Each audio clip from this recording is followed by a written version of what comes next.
सगळ्या मिलेनियर्समध्ये एक गोष्ट कॉमन आहे आणि ती म्हणजे ते सगळे सकाळी लवकर उठतात. आजच्या बुक समरीमधून तुम्हाला कळेल की मिलेनियर्सच्या यशाचं कारण आहे त्यांचं सकाळी लवकर उठणं. या समरीमधून तुम्ही हेही शिकाल की आपण कसं फिजिकली, मेंटली, इमोशनली आणि स्पिरिच्युअली स्वतःला एका नवीन लेवलवर घेऊन जाऊ शकतो आणि एक यशस्वी जीवन जगू शकतो. नमस्कार श्रोतांनो, बुक हायलाइट्स बाय अश्विनीमध्ये मी सौ अश्विनी इंदुरकर तुमचं पुन्हा एकदा स्वागत करते. आज आपण हॉल एल्राड यांनी लिहिलेल्या द मिरॅकल मॉर्निंग या पुस्तकाची समरी ऐकणार आहोत. मिलेनियर लोकांसाठी सकाळी लवकर उठणं एक सामान्य गोष्ट आहे. तुम्ही या समरीमधून जाणून घ्याल की सकाळी लवकर उठणं किती सोपं आहे. काही सिंपल स्टेप्स फॉलो केल्यानेच तुम्हाला तुमची सकाळ चांगली वाटायला लागेल. तुम्हाला काही महत्त्वाचे नियम देखील कळतील जे तुमचं जीवन सोपं करून टाकतील. हे नियम तुम्हाला श्रीमंत बनवतील, तुम्हाला एक चांगली व्यक्ती बनण्यास मदत करतील, तुम्हाला अशा प्रकारे बदलवतील की पैसे तुमच्याकडे आकर्षित होतील आणि तुम्ही एक चांगले व्यक्ती बनाल. आपण या समरीचा पहिला चॅप्टर सुरू करू. गुड मॉर्निंग का महत्त्वाची आहे? व्यक्तीची सकाळ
एक तुमच्या आवडीचं कारण शोधायला हवं, ज्यासाठी तुम्ही लवकर उठून मॅजिकल मॉर्निंगचा आनंद घेऊ शकता.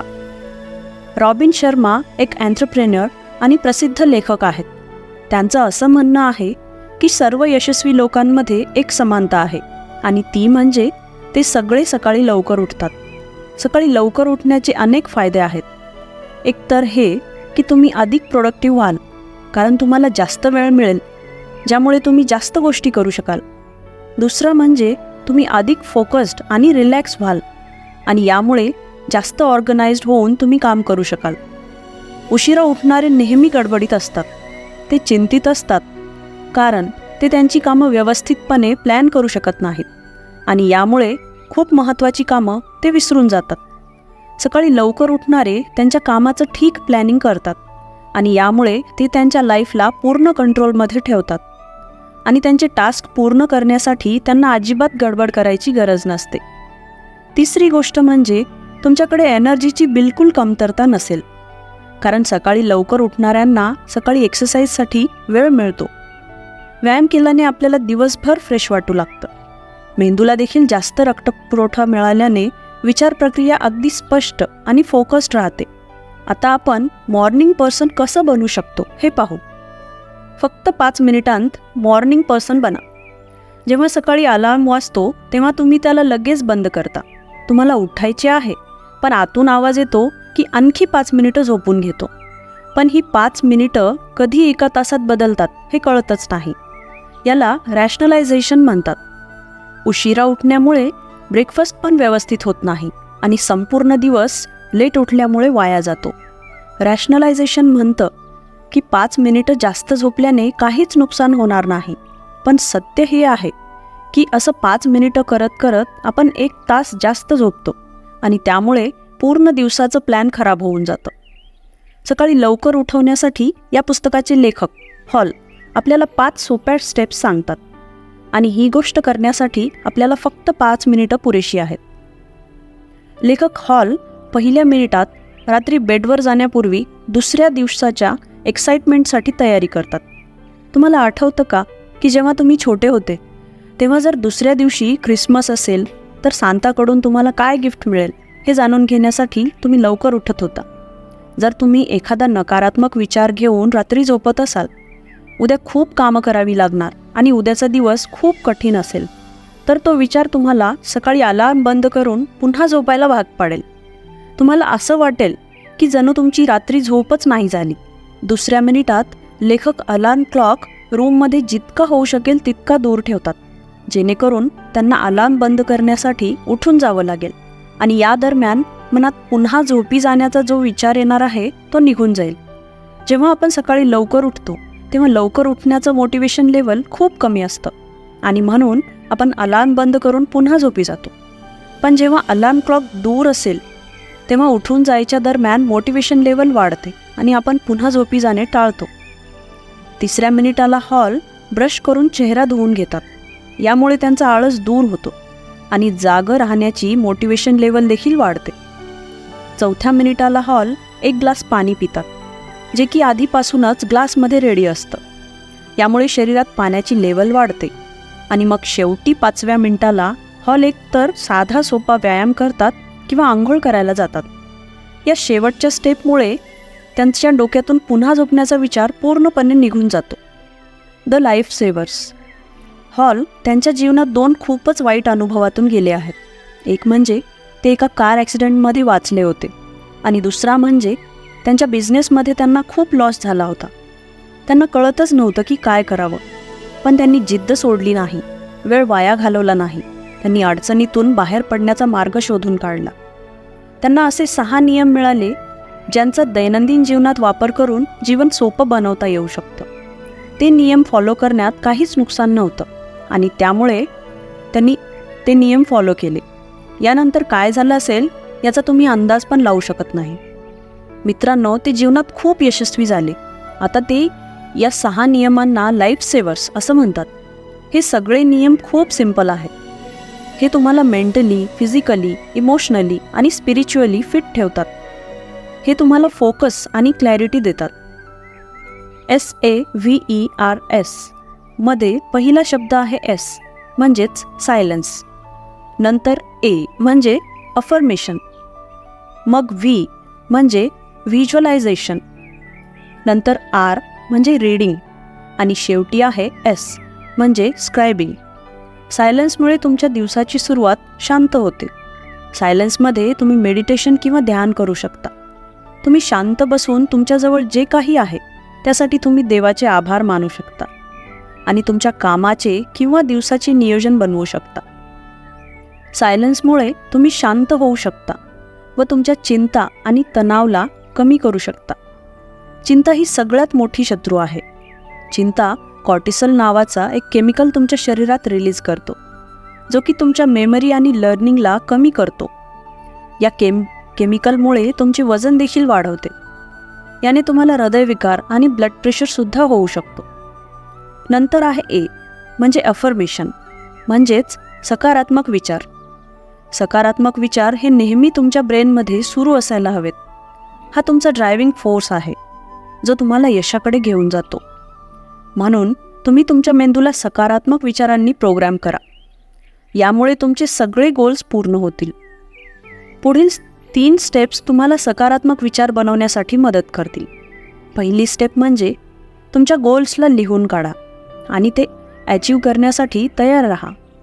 दुसरी स्टेप आहे तुमच्या गोल्सला समजून घ्या आणि त्यांना पूर्ण करण्यासाठी पूर्ण ताकद लावा.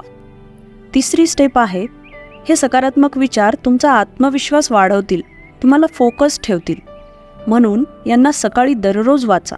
यामुळे तुम्हाला लक्षात राहील की तुम्हाला कोणत्या दिशेने जायचं आहे. नंतर आहे व्ही म्हणजेच व्हिज्युअलायझेशन. ॲथलीटसाठी ही एक नॉर्मल प्रॅक्टिस आहे. ॲथलीट्स व्हिज्युअलायझेशन करतात की ते कशा प्रकारे ट्रॅकवर पळतील आणि जिंकतील. पुढील 3 स्टेप्स तुम्हाला व्हिज्युअलायझेशनमध्ये हेल्प करतील. पहिली स्टेप, एक शांत जागा निवडा. आरामशीर बसा आणि डोळे मिटून दीर्घ श्वास घ्या. दुसरी स्टेप आहे, तुमच्या ध्येयांचे व्हिज्युअलायझेशन करा. बरेच लोक व्हिज्युअलायझेशनला घाबरतात.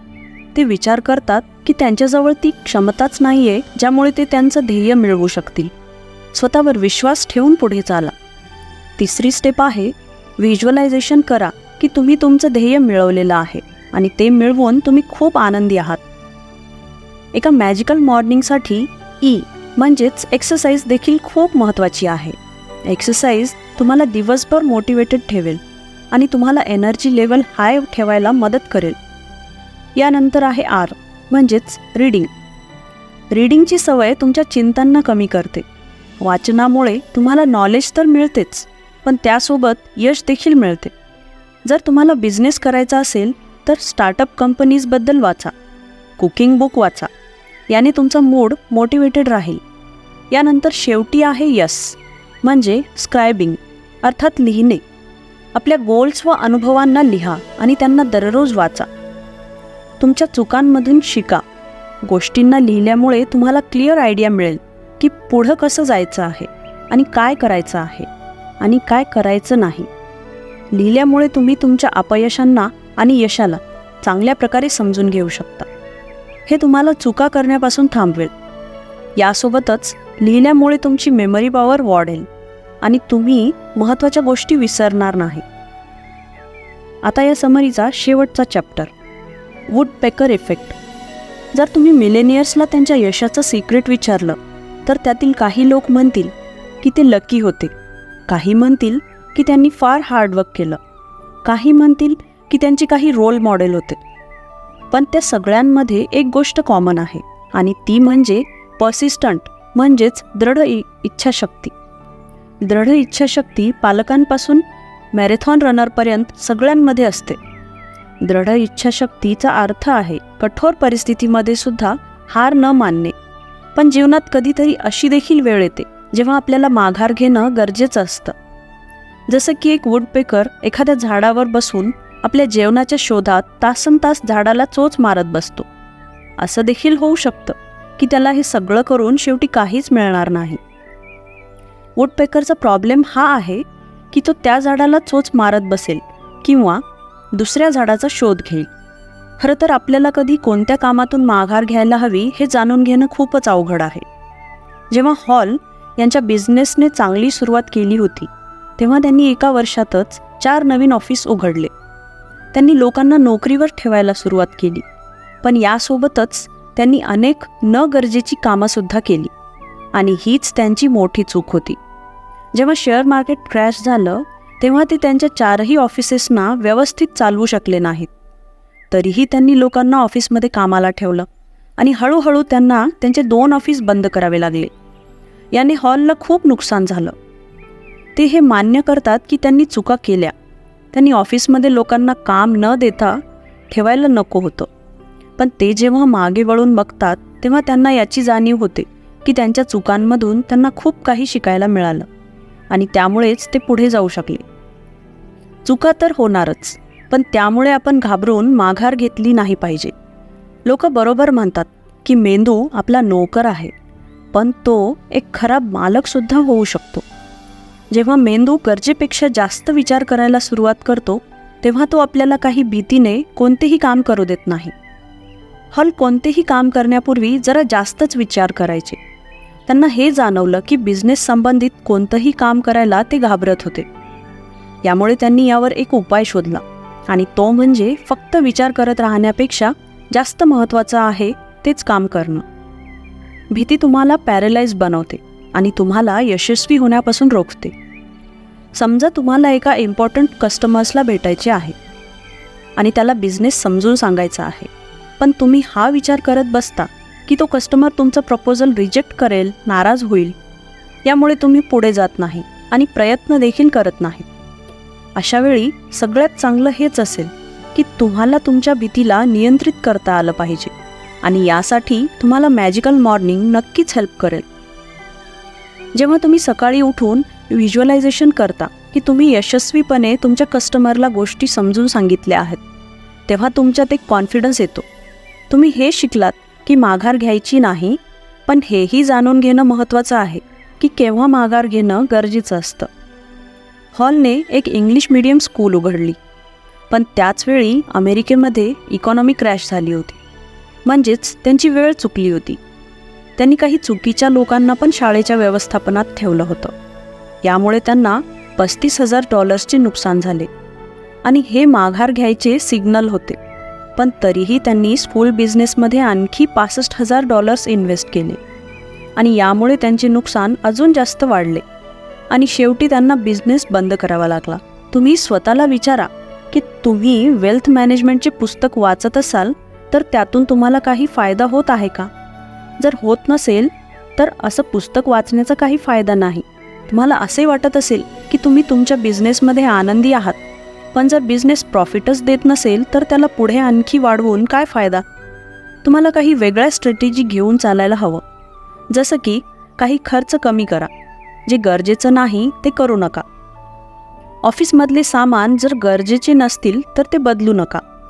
जेव्हा तुम्हाला कळेल की बिझनेसमधून फायदा होत नाहीये किंवा तो फेल होण्याच्या मार्गावर जात आहे, तेव्हा त्यातून माघार घेण्यातच शहाणपण असेल. या समरीमधून सगळ्यात पहिलं तुम्ही जाणून घेतलं की सकाळी लवकर उठणं का महत्त्वाचं आहे. जेव्हा तुम्ही सकाळी लवकर उठता तेव्हा तुमचे विचार क्लिअर असतात. सकाळी तुम्ही चांगल्या प्रकारे तुमच्या दिवसाचे नियोजन करू शकता, ज्यामुळे तुमचा दिवस प्रोडक्टिव्ह होतो. यानंतर तुम्ही शिकलात की सकाळी लवकर उठण्यासाठी काय करायला हवं. जर तुम्ही दिवसाची क्लिअर प्लॅनिंग केलं असेल तर तुमचं सकाळी उठणं सोपं होऊन जातं.